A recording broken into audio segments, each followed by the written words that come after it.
Good morning and welcome back to our free coaching series that I've been doing. Oh my gosh, mosquito on my forehead.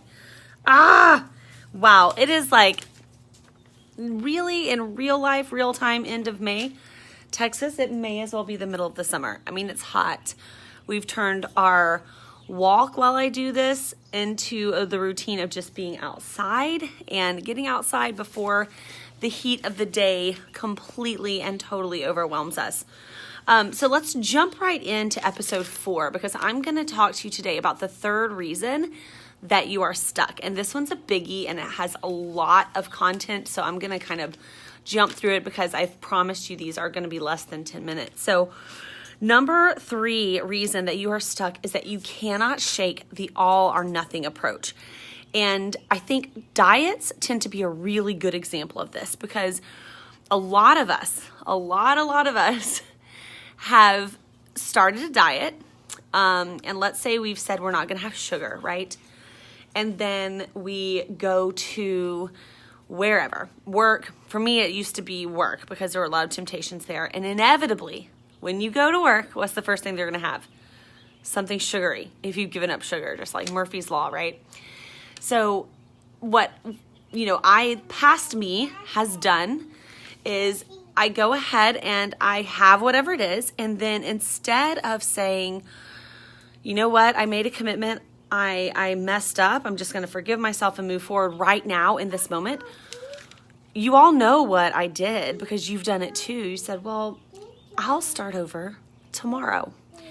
Or worse yet, it's like on a Friday, I'll start over Monday. And then you have yourself all weekend eating in a way that you don't want to eat. You've committed to not eating. And again, this is not just diets. This can be a lot of different things.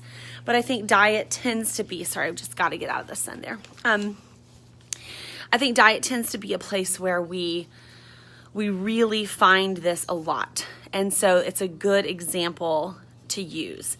But we just as humans tend to get stuck in that all or nothing approach. But one of my favorite things to tell people that either I mentor that are part of my circle in Mom Master University or that I coach in the MIMO method, which is my personal health and wellness program.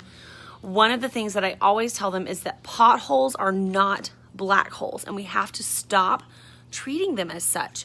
We have to stop saying that just because I tripped, I'm going to let myself stumble and fall and go flat on my face and then have to pick myself up really slowly with lots of injuries, and it's going to take a lot longer. So potholes are not black holes. Really, there are 4 components to behavior change. And this is my own personal 4 method step to behavior change because I work with women. I work with women who are typically pretty overwhelmed, and all the other behavior change methods that I've learned that are out there, they really haven't worked very well for my clients. And again, a lot of my clients are dealing with health, wellness, or just general overwhelm. And I have a lot of moms who are my clients. So there should be 4 things present when you're trying to make a change, and they don't always have to be present in the same proportion. And in fact, they don't always have to be present every single day, but we should be putting our effort into 4 areas at any given time to make change. So this is different than our 8 components of wellness. This isn't a components thing. This is like, okay, I know where I need to make a change. Now I've decided where to make a change. Now what do I do? How do I go about it? There's 4 things you need to consider. Number 1 is your routines, right? So what is your AM or PM routine?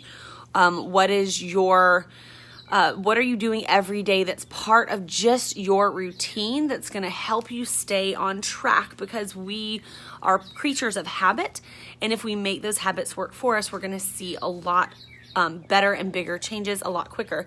By the way, if you're catching this live in May of 2019, I'm just about to start a challenge group called Mom Rescue that will help you solidify some of these routines. So just message me if you want into that. Wherever you're watching this, just shoot me a message. The second thing is you need to be doing affirmations. So remember when I told you I have a trick to make sure that we're always considering the 8 components of wellness every single day?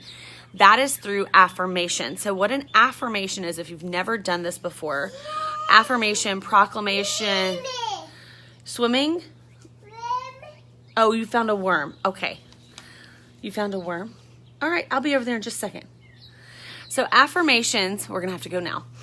Affirmations are when you say things as if they're already happening. So maybe, let's go back to that health thing. Maybe you want to be fit and firm and muscular, and you want to have maybe a certain weight that you want to reach. Every morning you would look yourself in the mirror and you would just say, I am fit, firm, and muscular at whatever amount of pounds. And you would just say that to yourself every day. So what I teach is you create an affirmation for every single component of wellness. And all you do to make sure that you're satisfying that component is say that affirmation to yourself in the mirror. So that's kind of my little trick for satisfying those components of wellness. And it works really well. Again, with all of these, I have like deeper coachings on each one. We're just flying through them. M is motivation. And motivation is really, really hard to create, I've found. There's this part of motivation called extrinsic motivation. It comes from outside of you. Intrinsic motivation comes from inside of you. And intrinsic motivation is one of those things that we have to work on a lot. It's the thing that makes us get out of bed. And in fact, usually we start all that with an extrinsic motivator because it's easier if we have a reward system in place, right? But eventually, wouldn't it be nice to have some of that motivation coming from inside of us? So for me, motivation looks like personal development. And I am always, you guys, literally always, I am plugging into some kind of coaching, some kind of training, a podcast, a book. I call it listening to a leader. And in fact, that is one of the main reasons why I got involved in Mom Mastery University and why I'm a mentor now, is because all of that motivation is built in for you. You literally have a coaching call every single week. You literally have access to, like right now until the end of May, and then it's changing. You have access to over 750 coachings, courses, and trainings just at your service. That's why we call it the Netflix for moms. You have all this motivation already right there. Side note, if you get in before the end of May, you're going to be grandmothered into having all those archives. Otherwise, if you get in after, you're not going to have access to everything. And then the last thing that's a component of behavior change is a plan. And this is something that I believe you need a coach or a mentor for this. And I'm not just saying that because I am both. I'm saying this because I have both. I have coaches. I have mentors. I have a business coach. I have a coach for my, I'm trying to think, so I have my business coach. I have my coach that's business/life coach. So there's two separate coaches that's, giving me feedback, not just in business, but what I'm doing personally and professionally. So I have people that I listen to, and I do not think that my life would be going the way it's going, which is a good thing. It's going in a good way.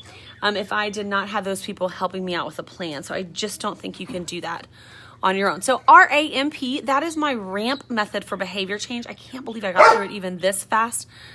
My dog's losing his mind. He chases little lights. It's fine. So, and whenever I spell this out for people, I always say it's the RAMP, R times A times N times P equals behavior change, right? The RAMP method. And that multiplication, having that multiplication there, all that means is that you don't need all of them equally present at any given time. So this is not an all or nothing approach. Maybe your routines are really kicking butt and you're just going to nail those for a while before you add in affirmations. Well, maybe, you get to the point where you're including all four and you have a day where you miss your affirmations, but your routines are on and you listen to your personal development. You're still gonna be okay. And when it comes, if you're still struggling with, like that first thing I talked about with the diet and having that throwing in the towel really easily, I just want you to repeat to yourself, potholes are not black holes, okay? I'll see you back here tomorrow for our final reason that you are stuck.